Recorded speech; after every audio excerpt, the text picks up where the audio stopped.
सर्दी में ठिठुरे करोड़ी लाल, जेल जाए करोड़ी लाल, जेल जाए करोड़ी लाल, और माल खाए भजनलाल।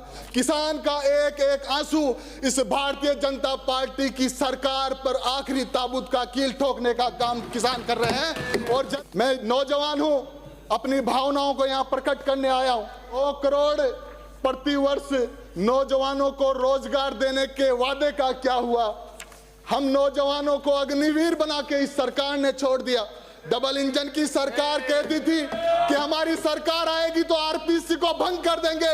आरपीएससी को भंग करने के वादे का क्या हुआ?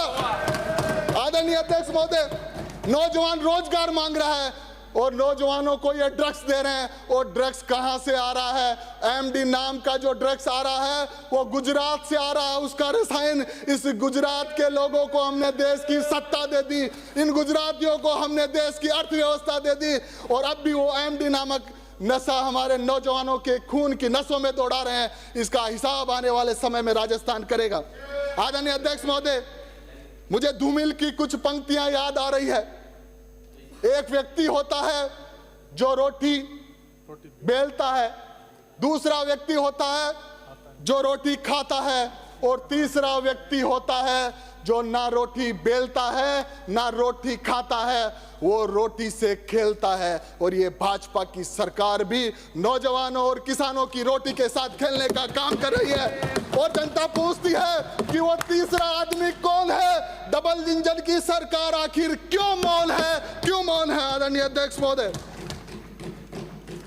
अध्यक्ष महोदय, 1 साल से भजनलाल सरकार 8 करोड़ लोगों की आकांक्षाओं और उनके सपनों पर भार बन चुकी है।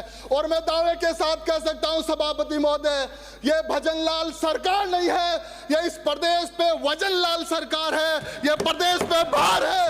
ये वजनलाल सरकार युवाओं के भविष्य पर वजन है, ये वजनलाल सरकार किसानों की समृद्धि पर वजन है, ये वजनलाल सरकार बहन बेटियों की सुरक्षा पे वजन है। और मैं दावे के साथ कह सकता हूं, इस प्रदेश में जिस प्रकार से अफसरशाही हावी हो रहे हैं, इस प्रदेश में जिस प्रकार से माफिया का राज हो रहा है, और दर्द तब होता है, एक नौजवान की भावनाएं उमड़ रही है। आदरणीय सभापति महोदय, इस सीट पर जब करोड़ी लाल जी मीणा बैठे थे और मैं शपथ ले रहा था, माइक चालू था, करोड़ी लाल जी खड़े होकर हाथ मिलाया, मुझे कहा विकास कोई काम हो तो आधी रात को बताना।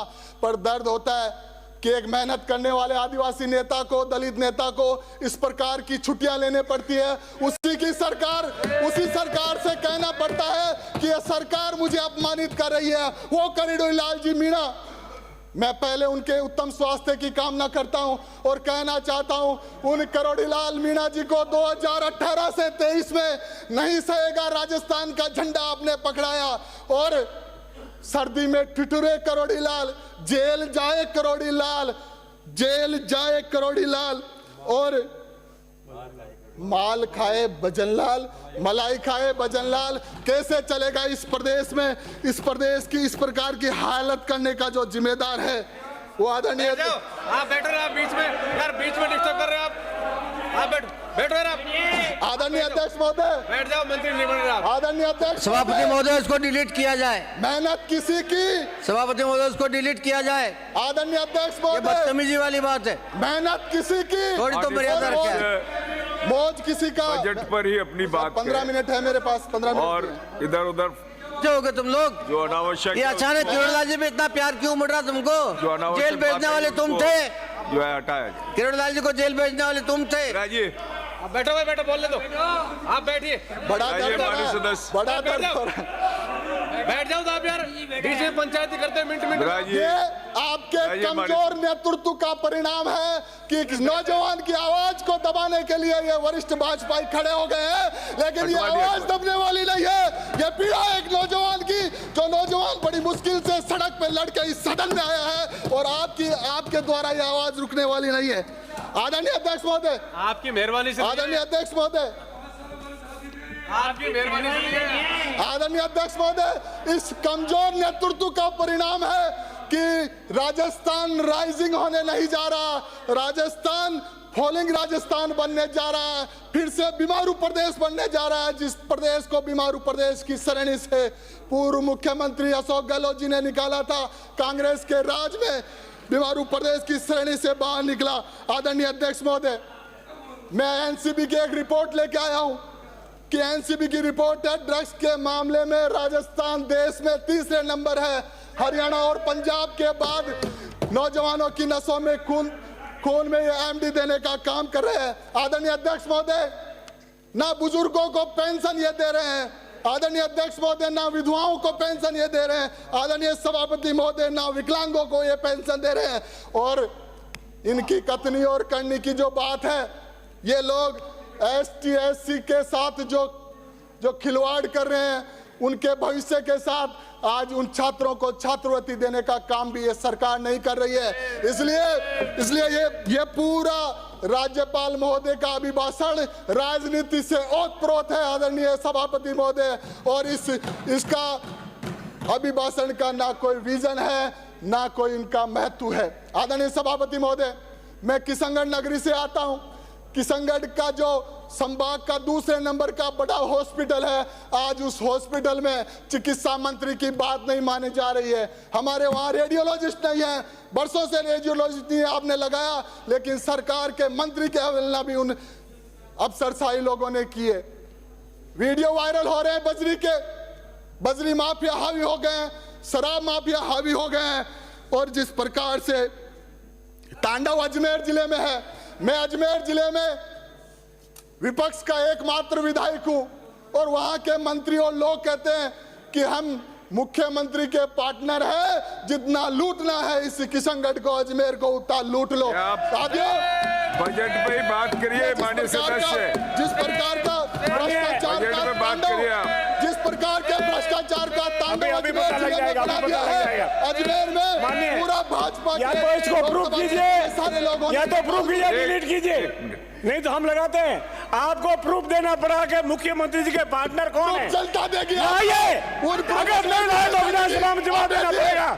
लाइए विधानसभा में जवाब, लाइए विधानसभा में जवाब, पे काम हो रहा है विधानसभा में जवाब लाइए। पटल पर अभी मैं लाता हूँ प्रस्ताव, इस बार को उखाड़ अभी प्रस्ताव लाता हूँ, आने वाले समय में मैं लाता हूँ प्रस्ताव।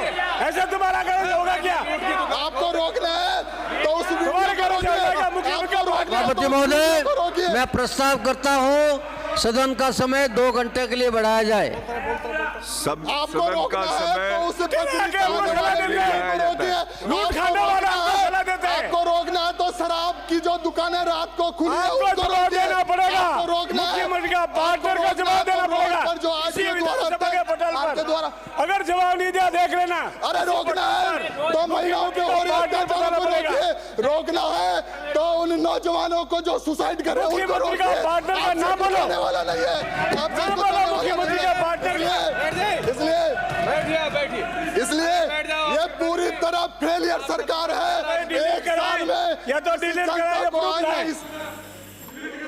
या तो डिलीट कराए या प्रूफ लाए। एक साल में जनता ने आईना दिखा दिया। और एक शिक्षा मंत्री जो एक बच्ची को पूछ रहा है 10th और 10वीं क्या है, ऐसा शिक्षा मंत्री यदि इस प्रदेश का शासन में बैठा है तो इससे बुरा कुछ होने वाला नहीं है। इसलिए आदरणीय सभापति महोदय, श्री महेंद्र पाल मीणा, आवाज उस नौजवान की है जो नौजवान सड़क पे लड़ता है, भिड़ता है, संघर्ष करता है, मेहनत करता है।